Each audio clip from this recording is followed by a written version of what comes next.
Coach, you hit the ground running this spring. How's been the adjustment as you start coaching here in the spring? It's been good. Obviously, it was a whirlwind when I first got here, but one thing about this place is, as you guys know, there's good people around here, there's good staff and personnel, and most importantly, the kids are good. So the transition has been a lot smoother than I thought it would be, but it's been good so far. What's it been like working for Coach Schiano? What was it like, interviewing with him, getting the job, and that whole ordeal? It was good. When I first talked to Coach Schiano, I just felt how passionate he was about the program and the things he was talking about as far as the vision of where he wanted to take this place. I believed in that. And when we started talking, we had a lot of the same similarities as far as our thought process and how we coached the game. And I enjoyed that. And when he finally offered me the job, I was excited to accept and take the job. When you did come in and you kind of looked at the personnel that you're taking over, I mean, what stood out about these guys and what have you seen from them so far in spring? Yeah, the thing that stood out was when I was here those 3 days interviewing, the way these guys worked. And I think if you got a group of team, not just the secondary and the defense, but the whole team, they worked and they competed, and everything that was being talked about, they were being intentional with what they were doing. That stood out to me the most, and that was something I wanted to make sure I was a part of. And when you got a team like that, you definitely head in the right direction. What was attractive about this job for you? Why did you want to work here for Coach Schiano, all that? Well, like I said before, it was when we talked, I felt what he was trying to do, and when I was here, I saw the type of talent we had here, and I knew that this was going to be a special place, and I wanted to be a part of it in any way I could to help these guys achieve their goals. You're saying a 3-day interview. It sounds like quite the haul. Absolutely. And what was that like?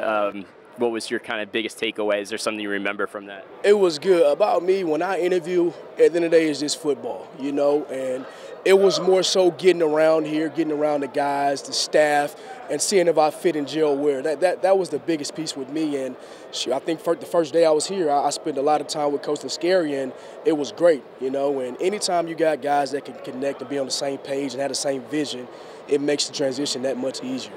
Mark, correct me if I'm wrong, but you don't have many connections to New Jersey or Rutgers, but the one connection we could find is that you were at South Carolina at the same time as Chase Dodd. What kind of relationship do you two have?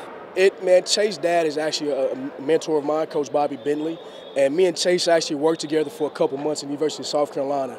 And when this job came open, Coach Bentley reached out to me and asked me if I was interested. I said, absolutely.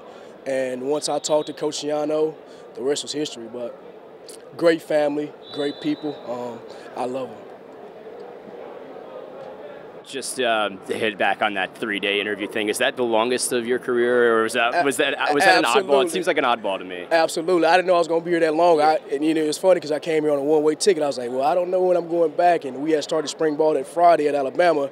So I was like, all right, well, I'm hoping if I'm here this long, he offered me the job. But it was good. It wasn't taxing. It was just more so just getting around the guys and seeing how I would like it. But I enjoyed it. Yeah, I enjoyed being up here those 3 days, so it was good. Coach, I wanted to ask you about Shaquan Loyal, how he's developing through the spring, and what have you seen out of him? Shaquan's actually been working hard, working good. The thing about that room is we got a lot of guys that have the capacity of playing multiple positions, and just the competition level and the way they compete with each other throughout the day, I think that's been good for each guy in that room, which brings out the best. So, every day we got to come out to work or somebody's trying to take my spot. So that's been pushing him and as well as the other guys in that room. What has stood out to you about Robert Longerbeam so far and kind of where he is in his development?